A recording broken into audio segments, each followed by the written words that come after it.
Woman in the Woods by O.P. Are you sure that this is a good idea? Sweetie Belle squeaked, glancing behind herself as Apple Bloom and Scootaloo ventured further into the Everfree. Of course I am. Timberwolves have been dropping left and right ever since the blast passed through last month. All we need to do is find a few hits, and then we have the most perfectest nightmare night mass ever. Apple Bloom said in confidence, leading the group over warped roots and between thick bushes. I can already picture it already, Scootaloo added. I'll have a ghost. No, a jackal and a cutie mark. That'll be sick. Huh, Apple Bloom? Sicker than a wet dog on a winter Wednesday. Sweetie Belle defied her gut and followed her friends close behind. What if we run into a pack of live ones? They'll rip us to bits, she whimpered. Don't be such a scaredy cat, Scootaloo chided. The last of the wolves went to the east side of the Everfree to avoid the blight. Look. The filly bent the stem of a fern with her hoof. The broad fan leaf was speckled with glistening, oily dots of butter. Where there's blight, there's safety. If you say so. Sweetie relented. That made sense. Kind of. The three ventured further, over mosey rocks, under the bent elbows of willow trees, until they found themselves in a clearing next to a mending creek. Across the knee-high water lay the remains of a pack of timber wolves, 8 in number. The bodies were morsels upon a rock tongue that spilled out of the mouth of a cave before submitting to grass and dirt. The cave was no stranger to the fillies. They found it 2 years ago, and its high ceiling, smooth walls, and short length made it an ideal place for a forest clubhouse. However, right when they set up camp, Fluttershy showed up and chewed them out. A shocking moment for them, given her otherwise tepid demeanor. If you think this makes a good house, you bet your flank a bugbear will think the same thing. Her scolding burned fresh in their memory. So fresh that the cave was the first place they thought to check when looking for timber wolves. Oh my gosh, ain't we lucky girls? Apple Bloom exclaimed, running up to one of the piles of wood. The wood was cypress, twisted into the form of a canine with natural precision. The wooden fangs set flush against its hardened palate, peeking out below an embossment that represented its lips. Twilight told me that timber wolves are a type of mimic, Sweetie said, fear now absent from her voice. Like what good are wooden lips anyway? Why would they want to mimic wolves? The Everfree doesn't even have normal wolves. Scootaloo grunted as she poked a hollow head from its torso. Maybe to scare ponies away? Granny says that they're the mindless protectors of the forest, and they don't take too kindly to interlopers. Or something like that. Yeah. Sweetie trailed off. Looking down at the body of the timber cub, she caught a ping of sadness from the autumn air. Even if they were magical constructs, why would they bother mimicking something as defenseless as a little cub? Sweetie bent down and placed the frog of her hoof on its torso, briefly closing her eyes. The world ceased for a moment, and the forest smiled. Sweetie opened her eyes and took her hoof off. The cub lay dead in a bed of ferns. The ferns were molted yellow, but the cub didn't have so much as a spot of blight. Girls? Sweetie Belle called, her voice shaking again. Do you see any blight on these wolves? Apple Bloom and Scootaloo looked at each other while wearing their wolves' skulls. They made for great masks. Too great, though. The skulls were in pristine condition. Scootaloo looked back down at the body she removed the skull from. On closer inspection, she saw a hoof-sized divot in the sternum. Something had impacted the chest of the wolf with surprising amount of force. Scootaloo opened her mouth to speak. Maybe we should. Stagnant air trickled from the mouth of the cave. Well, I'm lost. Where's Ranger? The fillies froze, slowly turning their heads towards the noise. They strained their eyes to try to see what made the broken collection of words. Pure darkness lay beyond the lips of the cave. Luna's light failed to penetrate more than a few feet inward. A distant echo of wet slabs of flesh against rock puddled out of the cave onto the grass. It's cold. I use her phone. I need to write it down. The voice was guttural. It gurgled as air struggled to vibrate its pustule-ridden vocal cords. If the fillies were being generous, they would say it belonged to a woman. But they knew better. Sweetie Belle and Scootaloo took hesitant steps backward to the creek.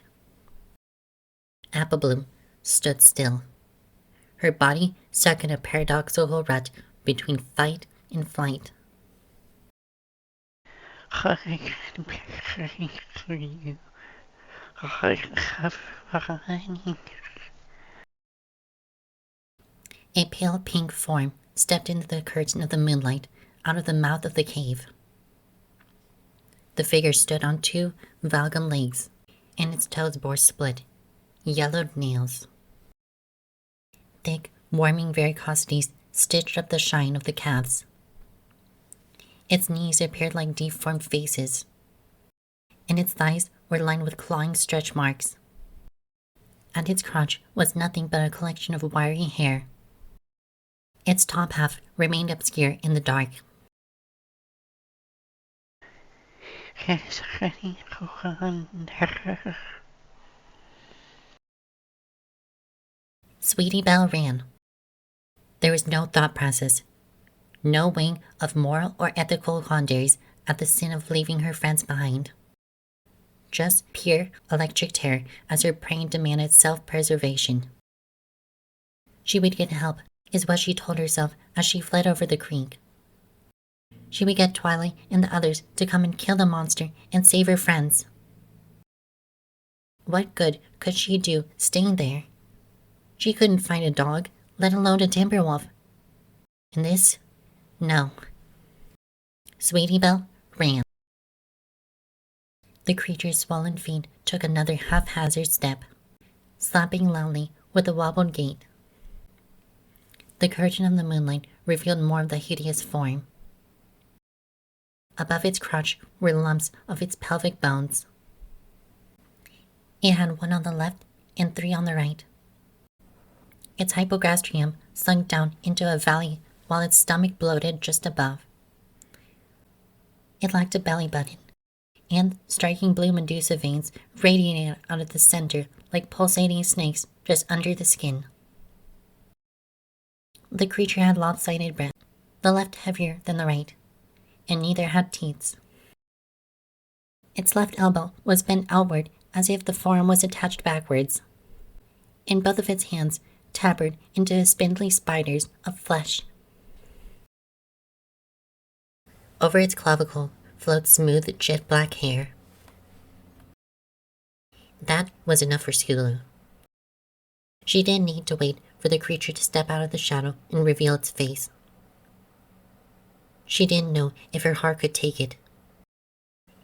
She paused as she turned to run, knowing that leaving a friend behind would be the last thing her hero would want of her. But Scootaloo let out a high-pitched whinny. If Apple Bloom could hear that, then she would get the message to run. What else could Scootaloo do? Nothing. That was enough for Scootaloo. Apple Bloom stood still, unmoving. She desperately willed her legs to carry her away, but they refused. Fear was tangible, and it wrapped its long fingers around her neck. The thing stepped forward once more. Apple Bloom trailed her eyes up to its hair, towards a stark widow peak. The creature's forehead was smooth as porcelain. Its eyebrows were finely kept, and its irises a soft blue. Its eyes resembled the shape of almonds, wearing the soft expression of a mother coddling her child. Its nose was an ivory chess piece, and its lips were supple rose petals. The creature's chin angled to a soft round point. It stared at Apple Bloom, and Apple Bloom stared at it. Her body relaxed, and she felt peace.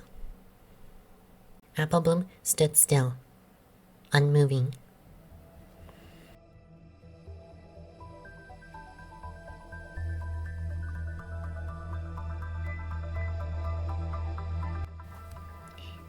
And that was The Woman in the Woods. From what it sounds like, the creature doesn't sound too bad, but with the plenty of horror characters that look very similar, it's probably not going to end that well for them.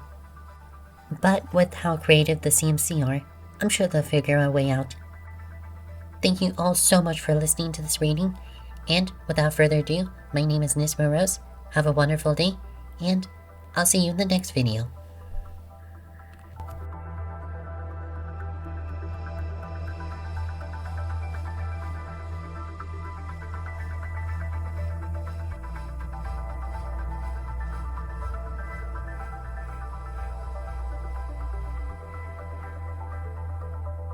Glancing behind herself as Apple Bloom and Scootaloo ventured further into the...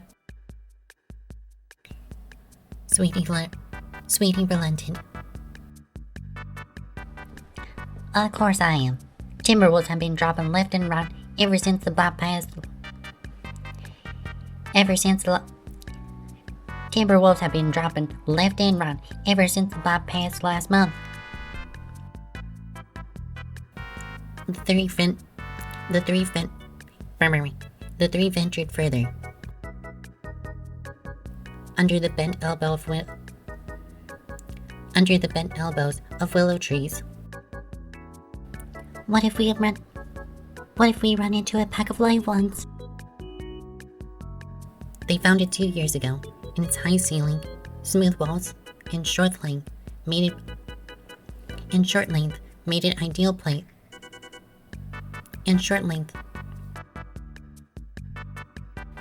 Sicker than a wet dog on a winter Wednesday. Sicker than a wet dog on a winter Wednesday. Twilight told me that timberwolves are a type of mimic.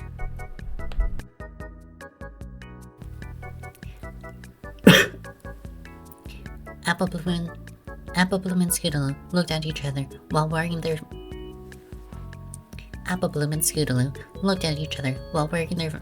Fuck me. Apple Bloom and Scootaloo looked at each other while wearing their... Fuck my fucking throat. She didn't need to wait for the creature to step out of the shadow and reveal its face.